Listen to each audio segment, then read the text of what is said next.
Kita disuruh sekolah sampai 9, 12, atau 16 tahun lamanya. Tapi kita pernah nanya nggak sih sebenarnya tujuan sekolah itu apa?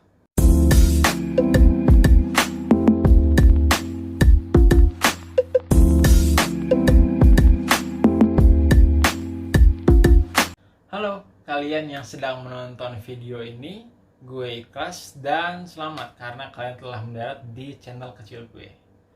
Dan pada video ini kita akan ngomongin soal tujuan pendidikan. Pendidikan adalah realita bagi sebagian besar generasi muda di Indonesia. Pada tahun ajaran 2020-2021 saja, BPS mencatat ada sekitar 45 juta orang yang sedang menempuh pendidikan dari jenjang SD hingga SMA. Itu juga belum mencakup mereka yang menjadi mahasiswa, yang pada tahun 2019 tercatat ada sekitar 8,3 juta. Itu 2019, tapi kalau kita tambah 2 tahun kemudian dengan tren yang terus meningkat, juga dengan menghitung orang-orang yang S2 dan S3, sebutlah ada 9 juta gitu dari mahasiswa di Indonesia. Totalnya berarti 45 ditambah 9 juta, 54 juta.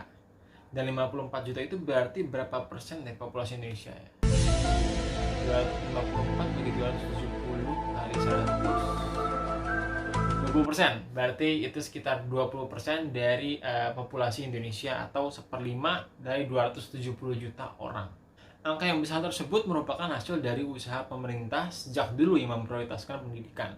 Dari zaman Orde Baru saja sudah diterapkan wajib belajar 9 tahun yang diatur dalam Undang-Undang Pendidikan Nasional tahun 1989. Dan pada era reformasi ditingkatkan menjadi 12 tahun wajib belajar dalam Undang-Undang Sistem Pendidikan Nasional atau Sisdiknas pada tahun 2003. Dalam undang-undang tersebut juga diatur bahwa pemerintah menjadi penyedia dari pendidikan secara gratis, yakni pendidikan dasar 12 tahun tersebut di seluruh Indonesia. Itu juga kenapa kita kemudian tahu ada sekolah negeri gitu kan di seluruh penjuru Indonesia yang menyediakan pendidikan bagi semua. Yang nggak mengherankan sih, karena ini sebenarnya berkaitan lagi dengan tujuan dari negara Indonesia dalam Undang-Undang Dasar 1945 yang salah satunya adalah bertujuan untuk mencerdaskan kehidupan bangsa. Jadi kita tahu kenapa pendidikan itu penting di mata pemerintah. Tapi kalau buat kita sendiri, pendidikan itu buat apa sih?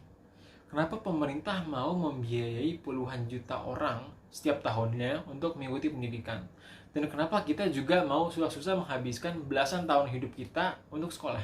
Nah, itu sebenarnya kembali ke tujuan dari pendidikan itu sendiri yang coba gue cari dan gue temukan salah satu jawabannya itu dalam Undang-Undang Sisdiknas tahun 2003 tadi, yang menggariskan bahwa tujuan pendidikan adalah untuk berkembangnya potensi peserta didik agar menjadi manusia yang beriman dan bertakwa kepada Tuhan Yang Maha Esa, berakhlak mulia, sehat, berilmu, cakap, kreatif, mandiri, dan menjadi warga negara yang demokratis serta bertanggung jawab. Wah, luar biasa itu kan.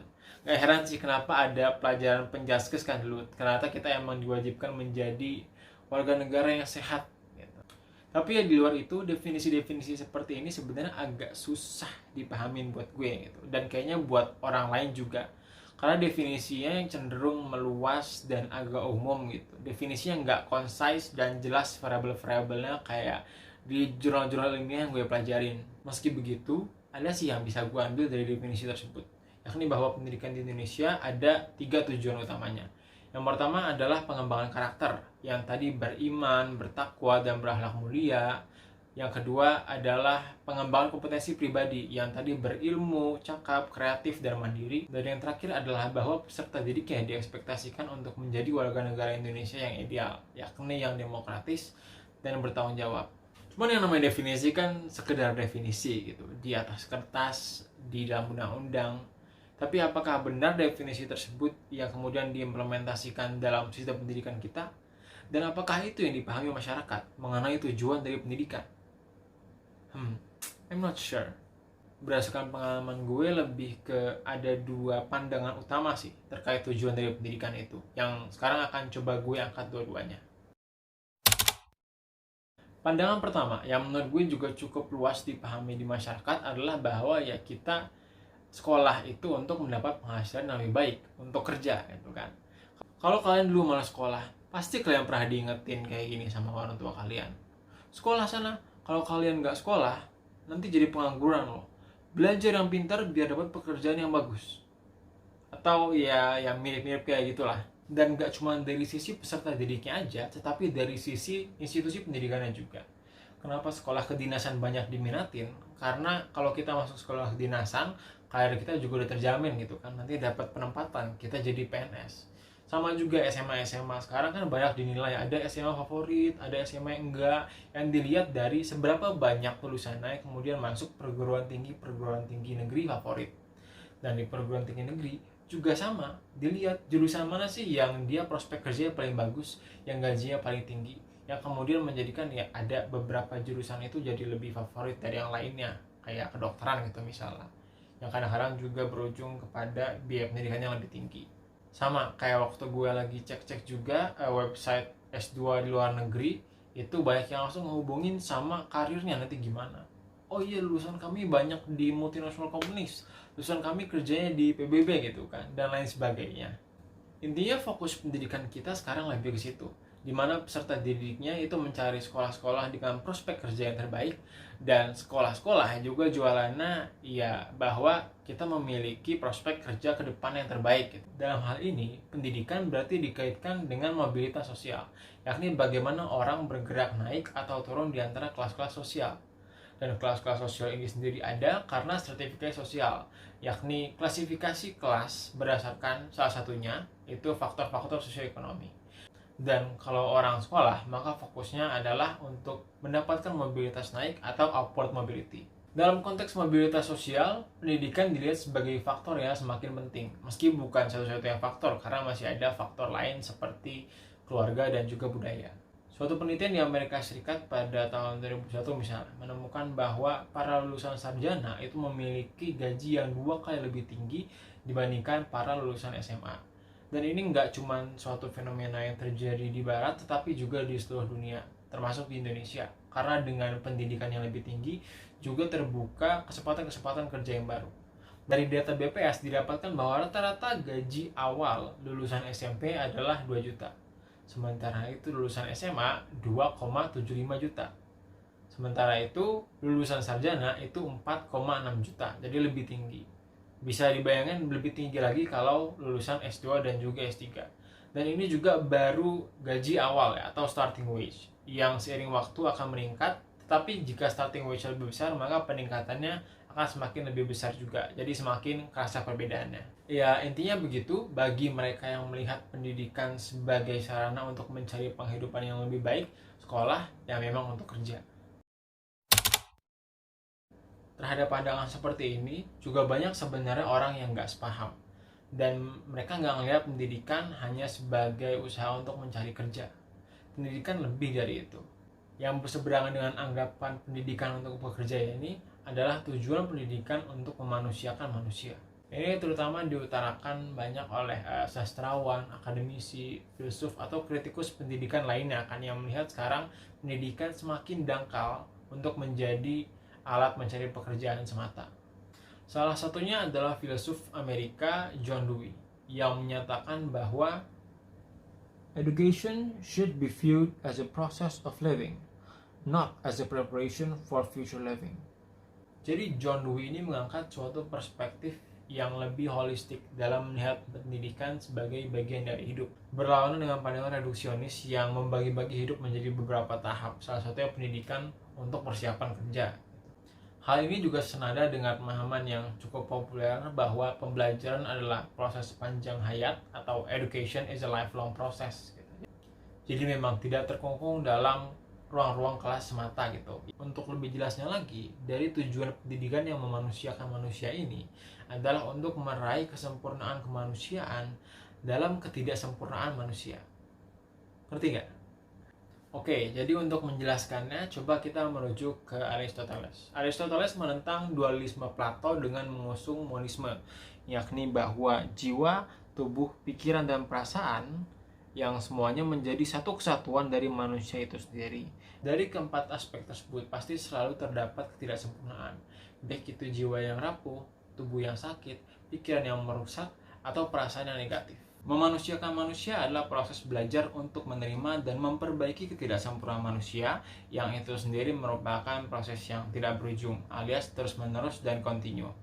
Kemanusiaan manusia tersebut akan mengambil bentuk suatu keputusan dan juga tindakan untuk terus memperbaiki ketidaksempurnaan manusia, baik dalam aspek jiwa, tubuh, pikiran, dan juga perasaan. Itu kenapa kita sekarang mengenal ada beberapa jenis kecerdasan, misalnya seperti kecerdasan mental, spiritual, fisik, dan juga emosional. Meskipun menurut gue harusnya ada bentuk kecerdasan lain sih, seperti kecerdasan relasional, karena kita selalu ada dalam konteks masyarakat. Tapi ya itu intinya dari pendidikan yang memanusiakan manusia, yang rasanya mungkin lebih dekat juga dengan definisi undang-undang.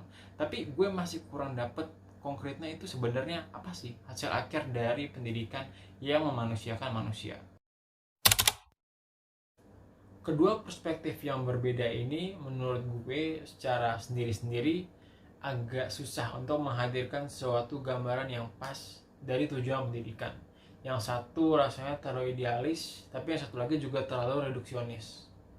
Makanya gue coba mengambil dari kedua perspektif tersebut untuk menghasilkan suatu tujuan pendidikan. Menurut gue, bahwa pendidikan membekali kita untuk mendapat pekerjaan itu adalah sebuah fakta, apalagi pendidikan tinggi.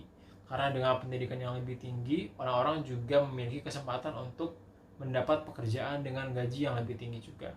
Tapi di sisi lain, pendidikan juga memiliki orientasi untuk memanusiakan manusia, nggak cuma sekedar mengajarkan hard skill dan kompetensi kita buat kerja. Pendidikan juga mengajarkan agama, pendidikan kebangsaan, bahasa, dan lain sebagainya yang berkaitan dengan esensi kita sebagai manusia. Dari situ, menurut gue tujuan akhir dari pendidikan adalah menjadikan manusia yang mengambil peran di masyarakat. Paling sering peran ini dimengerti dalam konteks pekerjaan. Pendidikan membekali kita tidak hanya untuk melakukan pekerjaan dan mencari uang, tetapi juga memunculkan aspek kemanusiaan dalam pekerjaan kita. Dalam hal ini gue menekankan aspek relasional, konteks masyarakat yang tadi gue singgung, bahwa kita bekerja nggak cuma buat mencari uang, tapi juga sebagai bagian dari masyarakat. Misalnya, ketika seseorang berkuliah di kedokteran dan dia menjadi dokter spesialis yang bisa menghasilkan banyak uang. Ketika orientasinya hanya untuk dirinya sendiri, hanya untuk mencari nafkah, maka dia akan cenderung untuk melayani pasien yang lebih kaya dan juga memberikan perawatan yang lebih mahal, lebih banyak, padahal nggak semuanya dibutuhkan. Disinilah pendidikan seharusnya menghasilkan dokter yang nggak cuma kompeten, tetapi juga sadar akan perannya dalam masyarakat, yakni peran dokter untuk menyembuhkan orang-orang yang sakit dan juga membantu masyarakat untuk hidup secara lebih sehat. Itulah esensi kemanusiaan dari peran dokter, dan begitu juga esensi kemanusiaan yang harus diperhatikan dalam profesi-profesi lainnya.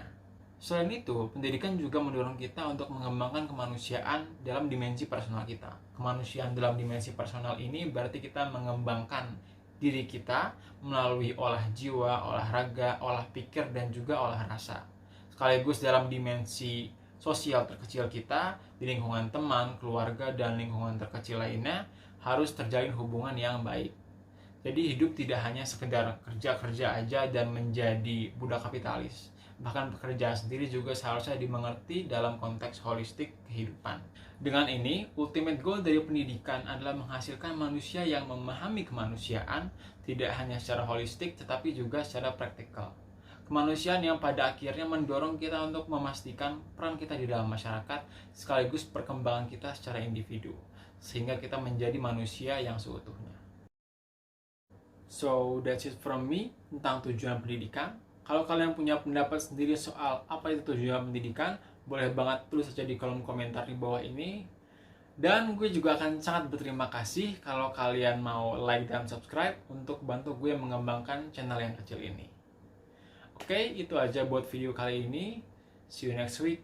Bye-bye.